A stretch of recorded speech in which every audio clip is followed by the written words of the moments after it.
बाबा कहते बच्चे, तुम बच्चों को सतो प्रधान बनाने के लिए आया हूँ। सतो प्रधान बनाने के लिए मैं तुम्हें याद की यात्रा सिखाता हूँ। जैसे छोटे बच्चे पवित्र होते हैं और उनको उनकी तरफ बहुत कशिश करते हैं, उसका कारण है कि उन्हें विकारों का पता ही नहीं होता। वे खुशबूदार फूल होते हैं। तो हम बाबा भी हम बच्चों को खुशबूदार फूल बनाने के लिए आए हैं। बाबा कहते बच्चे, जब तुम खुशबूदार फूल बन जाओगे, सतो प्रधान बन जाओगे, तो तुम भी सर्व को अपनी तरफ आकर्षित करोगे। ओम शांति। 19 तारीख की वाणी है। मीठे बच्चे, अपने स्वीट बाप को याद करो तो तुम सतो प्रधान देवता बन जाएंगे। सारा मदार याद की यात्रा पर है। प्रश्न है, जैसे बाप की कशिश बच्चों को होती है, वैसे किन बच्चों की कशिश सबको होगी? उत्तर, जो फूल बने हैं। जैसे छोटे बच्चे फूल होते हैं, उन्हें विकारों का पता भी नहीं, तो वह सबको कशिश करते हैं ना। ऐसे तुम बच्चे भी जब फूल अर्थात पवित्र बन जाएंगे, तो सबको कशिश होगी। तुम्हारे में विकारों का कोई भी कांटा नहीं होना चाहिए। ओम शांति। रूहानी बच्चे जानते हैं कि यह पुरुषोत्तम संगम युग है। अपना भविष्य का पुरुषोत्तम मुख देखते हो, पुरुषोत्तम चोला देखते हो, फील करते हो कि हम फिर नई दुनिया सतयुग में इनके लक्ष्मी नारायण की वंशावली में जाएंगे, अर्थात सुख धाम में जाएंगे अथवा पुरुषोत्तम बनेंगे। बैठे बैठे यह विचार आते हैं। स्टूडेंट जो पढ़ते हैं तो जो दर्जा पढ़ते हैं वह ज़रूर बुद्धि में होगा ना। मैं बैरिस्टर या फलाना बनूंगा। वैसे तुम भी जब यहाँ बैठते हो तो यह जानते हो हम विष्णु डायनेस्टी में जाएंगे। विष्णु के 2 रूप हैं, लक्ष्मी नारायण, देवी देवता। तुम्हारी बुद्धि अभी अलौकिक है और कोई मनुष्य की बुद्धि में यह बातें रमण नहीं करती होंगी। तुम बच्चों की बुद्धि में यह सब बातें हैं। यह कोई कॉमन सत्संग नहीं। यहाँ बैठे हो, समझते हो, सत बाबा जिसको शिव कहा जाता है, उनके संग में बैठे हैं। शिव बाबा ही रचता है, वही रचता के आदि मध्यंत को जानते हैं और यह नॉलेज देते हैं, जैसे कि कल की बात सुनाते हैं। यहाँ बैठे हो तो यह तो याद होगा ना कि हम आए हैं रीजेन्युएट होने, अर्थात यह शरीर बदल देवता शरीर लेने। आत्मा कहती है हमारा यह तमो प्रधान पुराना शरीर है, इसे बदलकर ऐसा लक्ष्मी नारायण बनने का है। एम ऑब्जेक्ट कितनी श्रेष्ठ है। पढ़ाने वाला टीचर ज़रूर पढ़ने वाले स्टूडेंट से होशियार होगा ना। पढ़ाते हैं, अच्छे कर्म सिखलाते हैं, तो ज़रूर उच्च होगा ना। तुम जानते हो हमको सबसे ऊंचते ऊंच भगवान पढ़ाते हैं। भविष्य में हम सो देवता बनेंगे। हम जो पढ़ते हैं सो भविष्य नई दुनिया के लिए, और कोई को नई दुनिया का पता भी नहीं है। नई दुनिया आने वाली है जिसे परमात्मा स्थापन कर रहे हैं, इसके बारे में केवल हम बच्चे जानते हैं और कोई भी इन सब बातों को नहीं जानते। तुम्हारी बुद्धि में अब आता है यह लक्ष्मी नारायण नई दुनिया के मालिक थे, तो ज़रूर फिर रिपीट होगा। तो बाबा समझाते हैं, तुमको पढ़ाकर मनुष्य से देवता बनाता हूँ। देवताओं में भी ज़रूर नंबरवार होंगे।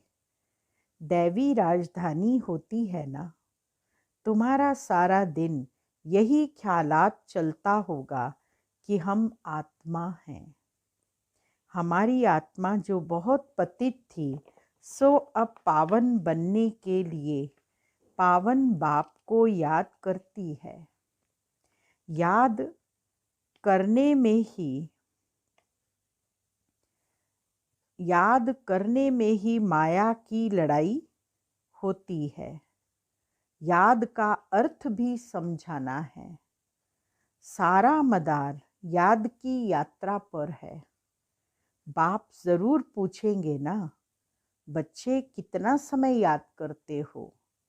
बाबा पूछते हैं, बच्चे बाबा को कितना समय याद करते हो? याद करने में ही माया की लड़ाई होती है। तुम खुद समझते हो यह यात्रा नहीं परंतु जैसे कि लड़ाई है। इसमें विघ्न बहुत पड़ते हैं। याद की यात्रा में रहने में ही माया विघ्न डालती है। याद में रहने नहीं देती, भिन्न भिन्न संकल्प चलवाती है, अर्थात याद भुला देती है। कहते भी हैं बाबा, हमको आपकी याद में रहने में माया के तूफान बहुत लगते हैं। नंबर 1 तूफान है देह अभिमान का, फिर है काम क्रोध लोभ मोह। आज काम का तूफान, कल क्रोध का तूफान, लोभ का तूफान आया। आज हमारी अवस्था अच्छी रही, कोई भी तूफान नहीं आया। याद की यात्रा में सारा दिन रहे, बड़ी खुशी थी। बाबा को बहुत याद किया। याद में प्रेम के आंसू बहते रहते हैं। बाप की याद में रहने से तुम मीठे बन जाएंगे। तुम बच्चे यह भी समझते हो कि हम माया की से हार खाते खाते कहाँ तक आकर पहुँचे हैं। बच्चे हिसाब निकालते हैं, कल्प में कितने मास हैं, कितने दिन। बुद्धि में आता है ना। अगर कोई कहे लाखों वर्ष आयु है तो फिर कोई हिसाब थोड़े ही कर सकेंगे। बाबा समझाते हैं, यह सृष्टि का चक्र फिरता रहता है। इस सारे चक्र में हम कितने जन्म लेते हैं, कैसे डिनाइस्टी में जाते हैं, यह तो जानते हो ना। यह बिल्कुल नई बातें, नई नॉलेज है नई दुनिया के लिए। नई दुनिया स्वर्ग को कहा जाता है। तुम कहेंगे हम अभी मनुष्य हैं, देवता बन रहे हैं। देवता पद है उच्च। तुम बच्चे जानते हो हम सबसे न्यारी नॉलेज ले रहे हैं। हमको पढ़ाने वाला बिल्कुल न्यारा विचित्र है। उनको यह साकार चित्र नहीं है, वह है ही निराकार। तो ड्रामा में देखो कैसा अच्छा पार्ट रहा हुआ है। बाप पढ़ाए कैसे, तो खुद बतलाते हैं, मैं फलाने तन में आता हूँ। किस तन में आता हूँ वह भी बतलाते हैं। मनुष्य मूंझते हैं, क्या एक ही तन में आएगा? परंतु यह तो ड्रामा है ना, इसमें चेंज हो नहीं सकती। यह बातें तुम ही सुनते हो और धारण करते हो और सुनाते हो। कैसे हमको शिव बाबा पढ़ाते हैं। हम फिर और आत्माओं को पढ़ाते हैं। पढ़ती आत्मा है। आत्मा ही सीखती सिखलाती है। आत्मा मोस्ट वैल्यूएबल है। आत्मा अविनाशी अमर है, सिर्फ शरीर खत्म होता है। हम आत्माएं अपने परम पिता परमात्मा से नॉलेज ले रही हैं। रचेता और रचना के आदि मध्यंत 84 जन्मों की नॉलेज ले रहे हैं। नॉलेज कौन लेते हैं? आत्मा। आत्मा अविनाशी है। मोह भी रखना चाहिए अविनाशी चीज में, न कि विनाशी चीज में। इतना समय तुम विनाशी शरीर में मोह रखते आए हो। अभी समझते हो हम आत्मा हैं, शरीर का भान छोड़ना है। कोई कोई बच्चे लिखते भी हैं, मुझ आत्मा ने यह काम किया, मुझ आत्मा ने आज यह भाषण किया, मुझ आत्मा ने आज बहुत बाबा को याद किया। वह है सुप्रीम आत्मा, नॉलेजफुल। तुम बच्चों को कितनी नॉलेज देते हैं। मूल वतन, सूक्ष्म वतन को तुम जानते हो। मनुष्यों की बुद्धि में तो कुछ भी नहीं है। तुम्हारी बुद्धि में है रचता कौन है। इस मनुष्य सृष्टि का क्रिएटर गाया जाता है, तो जरूर कर्तव्य में आते हैं। तुम जानते हो और कोई मनुष्य नहीं जिसको आत्मा और परमात्मा बाप याद है। बाप ही नॉलेज देते हैं, अपने को आत्मा समझो। तुम अपने को शरीर समझ उल्टे लटक पड़े हो। आत्मा सतचित्त आनंद स्वरूप है। आत्मा ही सबसे जास्ती महिमा है। एक बाप के आत्मा की कितनी महिमा है। वही दुख हरता सुख करता है। मच्छर आदि की तो महिमा नहीं करेंगे कि वह दुख हरता सुख करता है। ज्ञान का सागर है, नहीं, यह बाप की महिमा है। तुम भी हर एक खुद दुख हरता सुख करता हो, क्योंकि उस बाप के बच्चे हो ना। जो सबका दुख हरकर और सुख देते हैं, सो भी आधा कल्प के लिए। यह नॉलेज और कोई में है नहीं। नॉलेजफुल एक ही बाप है। हमारे में नो नॉलेज। एक बाप को ही नहीं जानते हैं, तो बाकी फिर क्या नॉलेज होगी। अभी तुम फील करते हो हम पहले नॉलेज लेते थे, कुछ भी नहीं जानते थे। बेबी में, छोटे बच्चे में नॉलेज नहीं होती है और कोई अवगुण भी नहीं होता है। इसीलिए उनको महात्मा कहा जाता है, क्योंकि पवित्र है। छोटे बच्चे में विकारों की कुछ नॉलेज नहीं होती, इसीलिए वो पवित्र होता है और बिल्कुल फूल के समान होता है। सभी को इसीलिए बच्चे में आकर्षण होता है। बेबी में, छोटे बच्चे में नॉलेज नहीं होती है और कोई अवगुण भी नहीं होता है, इसीलिए उनको महात्मा कहा जाता है, क्योंकि पवित्र है। जितना छोटा बच्चा उतना नंबर 1 फूल। बिल्कुल ही जैसे कर्मातीत अवस्था है। कर्म विकर्म को कुछ नहीं जानते, सिर्फ अपने को ही जानते हैं। वह फूल है, इसलिए सबको कशिश करते हैं। जैसे अब बाबा कशिश करते हैं। बाप आए ही हैं तुम सबको फूल बनाने। तुम्हारे में कई बहुत खराब कांटे भी हैं। 5 विकार रूपी कांटे हैं ना। इस समय तुमको फूलों और कांटों का ज्ञान है। कांटों का जंगल भी होता है। बबुल का कांटा सबसे बड़ा होता है। उन कांटों से भी बहुत चीज बनती है, भेंट की जाती है मनुष्यों की।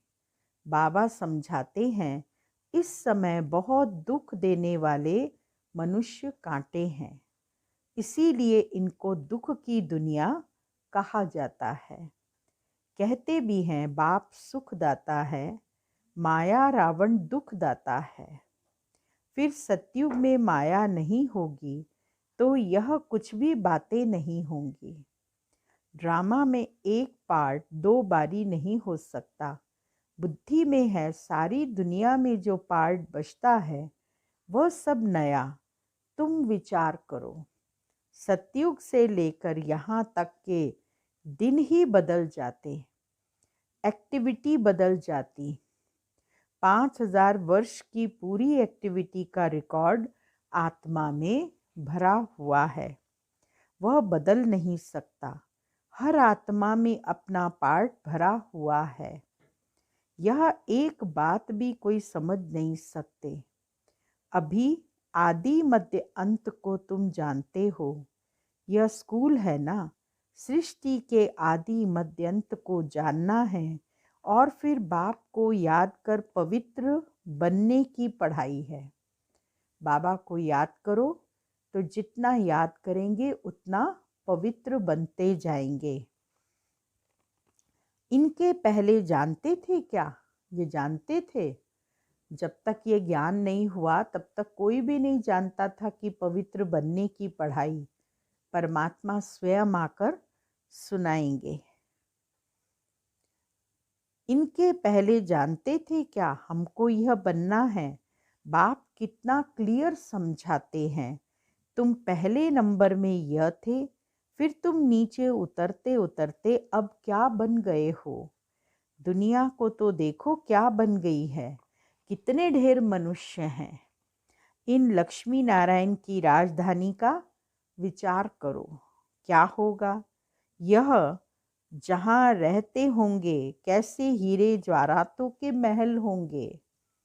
बुद्धि में आता है अभी हम स्वर्गवासी बन रहे हैं, वहाँ हम अपने मकान आदि बनाएंगे। ऐसे नहीं कि नीचे से द्वारका निकल आएगी जैसे शास्त्रों में दिखाया है। शास्त्र नाम ही चला आता है और तो कोई नाम रख नहीं सकते। और किताब होते हैं पढ़ाई के, दूसरे नावल्स होते हैं, बाकी इनको पुस्तक अथवा शास्त्र कहते हैं। वह है पढ़ाई के किताब। शास्त्र पढ़ने वालों को भक्त कहा जाता है। शास्त्र अलग हैं, नावल्स अलग हैं, पढ़ाई के किताब अलग हैं। जो शास्त्र पढ़ते हैं वो भक्त पढ़ते हैं। भक्ति और ज्ञान 2 चीज़ें हैं। अब वैराग्य किसका, भक्ति का या ज्ञान का? ज़रूर कहेंगे भक्ति का वैराग्य है। अब तुमको ज्ञान मिल रहा है जिससे तुम इतना उच्च बनते हो। अब बाप तुमको सुखदाई बनाते हैं। सुख धाम को ही स्वर्ग कहा जाता है। सुख धाम में तुम चलने वाले हो तो तुमको ही पढ़ाते हैं। यह ज्ञान भी तुम्हारी आत्मा लेती है। आत्मा को कोई धर्म नहीं है, वह तो आत्मा है। फिर आत्मा जब शरीर में आती है तो शरीर के धर्म अलग होते हैं। आत्मा का धर्म क्या है? एक तो आत्मा बिंदु मिसल है और शांत स्वरूप है, शांति धाम मुक्ति धाम में रहती है। अब बाप समझाते हैं सब बच्चों का हक है। बहुत बच्चे हैं जो और धर्मों में कन्वर्ट हो गए हैं, वह फिर निकलकर अपने असली धर्म में आ जाएंगे। जो देवी देवता धर्म छोड़ दूसरे धर्म में गए हैं वह सब पत्ते लौट कर आ जाएंगे अपनी जगह पर। इन सब बातों को और कोई समझ नहीं सकेंगे। पहले पहले तो बाप का परिचय देना है, इसमें ही सब मूंझे पड़े हैं। तुम बच्चे जानते हो अभी हमको कौन पढ़ाते हैं? बाप पढ़ाते हैं। कृष्ण तो देहधारी है, इनको दादा कहेंगे। सब भाई भाई है ना। फिर है मर्तबे के ऊपर, यह भाई का शरीर है, यह बहन का शरीर है। यह भी अब तुम जानते हो। आत्मा तो एक छोटा सा सितारा है। इतनी सब नॉलेज छोटे सितारे में है। सितारा शरीर के सिवाय बात भी नहीं कर सकता। आत्मा छोटी बिंदु है, जब तक वो शरीर न ले तब तक बात नहीं कर सकती। सितारे को पार्ट बजाने के लिए अंग भी चाहिए। सितारों की दुनिया ही अलग है। फिर यहाँ आकर आत्मा शरीर धारण करती है। वह है आत्माओं का घर। आत्मा छोटी बिंदी है, शरीर बड़ी चीज है, तो उनको कितना याद करते हैं। अभी तुमको याद करना है एक परम पिता परमात्मा को।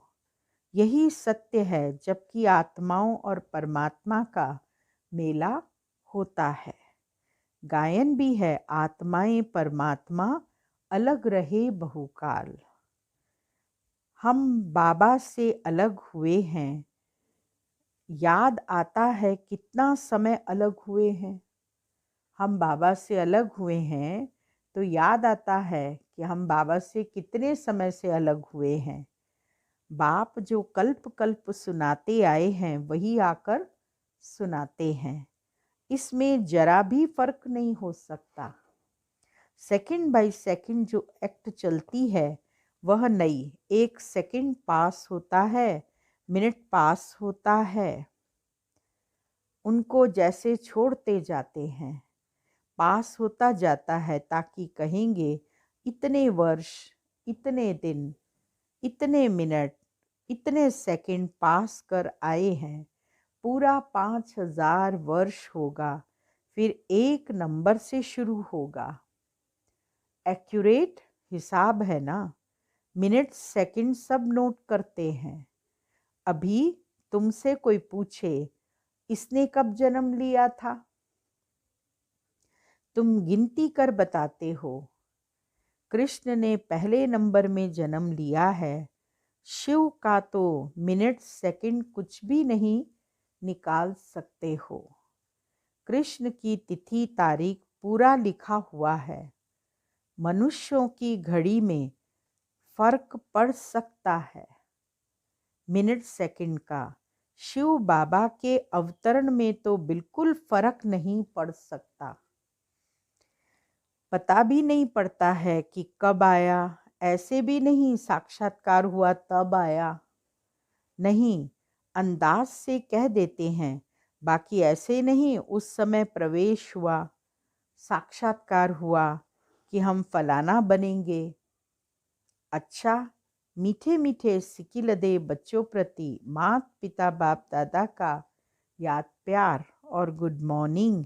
रूहानी बाप की रूहानी बच्चों को नमस्ते। रूहानी बच्चों की रूहानी बाबा को याद प्यार, गुड मॉर्निंग, नमस्ते। धारणा के लिए मुख्य सार है। पहला पॉइंट, सुखधाम में चलने के लिए सुखदाई बनना है। सबके दुख हरकर सुख देना है। कभी भी दुखदाई कांटा नहीं बनना, दुख देने वाला नहीं बनना, कांटा नहीं बनना कि कांटा जैसे चुभाते हैं तो दर्द होता है ना, ऐसे हमें किसी भी आत्मा को दुख नहीं देना, हमेशा सुख देते जाओ। दूसरा पॉइंट है, इस विनाशी शरीर में आत्मा ही मोस्ट वैल्यूएबल है। आत्मा बिंदी है जो शरीर धारण करके पार्ट बजाती है, बोल सकती है, कर्म कर सकती है। जब तक वो शरीर नहीं लेगी तब तक कोई पार्ट नहीं बजा सकती। शिव बाबा भी बिंदी है, उसको भी बोलने के लिए, ज्ञान सुनाने के लिए ब्रह्मा के तन का आधार लेना पड़ता है, और वो आधार लेकर फिर हम आत्माओं को फूल बनाने का काम करते हैं, सतो प्रधान बनाने का कार्य करते हैं। इस विनाशी शरीर में आत्मा ही मोस्ट वैल्यूएबल है, वही अमर अविनाशी है। इसीलिए अविनाशी चीज से प्यार रखना है, देह का भान मिटा देना है। वरदान है, एक बल एक भरोसे के आधार पर मंजिल को समीप अनुभव करने वाले हिम्मतवान भव। ऊंची मंजिल पर पहुंचने से पहले आंधी तूफान लगते ही हैं। स्टीमर को पार जाने के लिए बीच भंवर से क्रॉस करना पड़ता है। इसीलिए जल्दी में घबराओ मत, थको व रुको मत, साथी को साथ रखो तो हर मुश्किल सहज हो जाएगी। हिम्मतवान बन बाप की मदद के पात्र बनो। एक बल एक भरोसा, इस पाठ को सदा पक्का रखो तो बीच भंवर से सहज निकल आएंगे और मंजिल समीप अनुभव होगी। स्लोगन है, विश्व कल्याणकारी वह है जो प्रकृति सहित आत्मा के प्रति शुभ भावना रखते हैं। ओम शांति। ओम शांति। अभी हम बाबा की स्मृति में बैठेंगे और उस स्मृति में विभिन्न स्वमानों का अभ्यास करेंगे।